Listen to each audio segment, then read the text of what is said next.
Isaan dhufte waaqayyo maal siif godhe mee wal duraa duubaan maqaa kee akkasuma nutti himiti wanta waaqayyo siif godhe gaggabaabsu dubbadhu.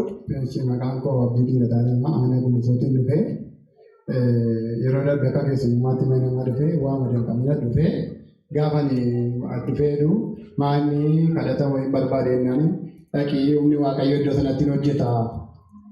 Raajoon isaanii banamoodha hin hojjeta waaqayyo isaanii waan ta'eef dhaqii naan jennaan.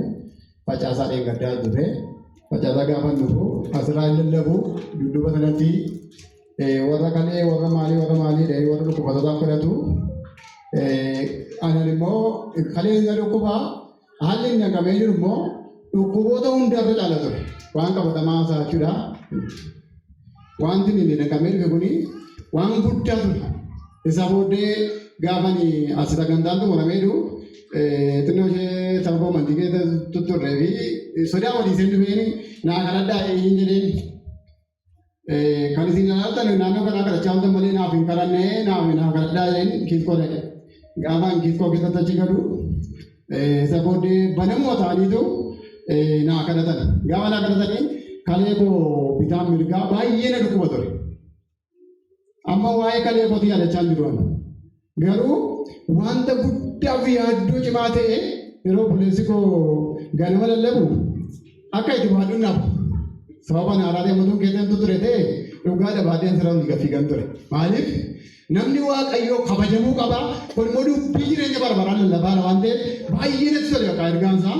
Kana booddee gaafan taa'ee jiru waa'ee yeroo kaase.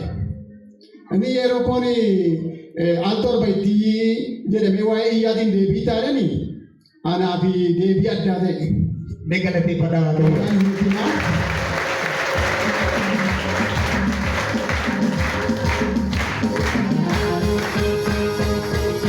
Dhugaan isinitti maatii haala ittootiin danqamee ijoollee sadiin qabaa maatii qabaa danqamee dhufee mana namaa taa'e. Kanan jedhe. Garuu waan isin dhibu taa'ee gaamanas dhufee isaanii kadhachiifadhu. Yerikoon akkarra suni dhagaan gurguddaan sun bullaa'eera. Galaanni sun gargarirameera. Kana booddee wanta gurguddaa sun taane waan bullaara deemtaanaan ameen jedhee fudhu. Ameen jedhee fudhee kana booddee nan taa'e. Gaafa nu filaalu ofii kooti maqaan nama normaalii ta'e maal jedhee waan guddaan baateera waan ta'eef. Isa booddee waa'ee kalee kootii yaadateetu kootu hin deemtu jedheen. Inni sun furmaata argateera. Bakka sammuu koo keessatti amaneen fudhee ta'eera bakka. Ilaa yaadaan qaba. Ajandaan nama kana ajandaan uffataa. Ajandaan uffataa inni gaaraatti ta'ee jira. Edda inni sun bullaa'ee booddee jalqaba sana geeffadha. Kan inni bitaa margaa inni dhukkuba waa'ee kan itti kanatti dhaga'amu. Isa itti caalma dhaga'amu sanatti agarsiisa. Inni caalmatti dhaga'amu sun ergaa deebii argate isa lammaffaatti dhufu. Isa booddee gaafa akkas jedheedu naa kadhadhu ennaan kalee koo bitaa mirgaa qabee naa kadhate. Kana booddee gaafa ilaalu bakka fayyeeraan jedheen. Isa booddee fayyeera jedheen bakka wanti nuti bullaadhaan deddeebii qabu bullaa'eera jechuun bullaa'eeraan jedheen. Isa booddee laficha lafanii amma sodaatame sanaaf haala sodaatame sana gaafa akkas ta'u keessumaara.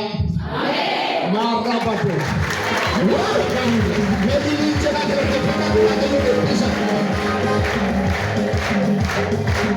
Hin qoofamu dubbii nama gara qophiileessa godhatamu ture dhugaan isinitti iddoo guddaa kennu ture garuu dhaloonni kun ani dabalatee karaa feesbuukii karaa mobaayilii karaa maalii ta'e jedhamni garuu jireenya addaa tokko nu darbe galgala kana itti deebine sabooddee gaafa nagaa dhaqeedhu waan hundumaa nagaa inni waa'ee kalee kootii gaafa nagatti hin jiru nagaa ta'e inni gaafa isa waa'ee bullaa sana immoo roobii maganama kee koos qasadee dhaqe gaafa naqu koosii isaa hundi gaaraan isaa hundi jiru.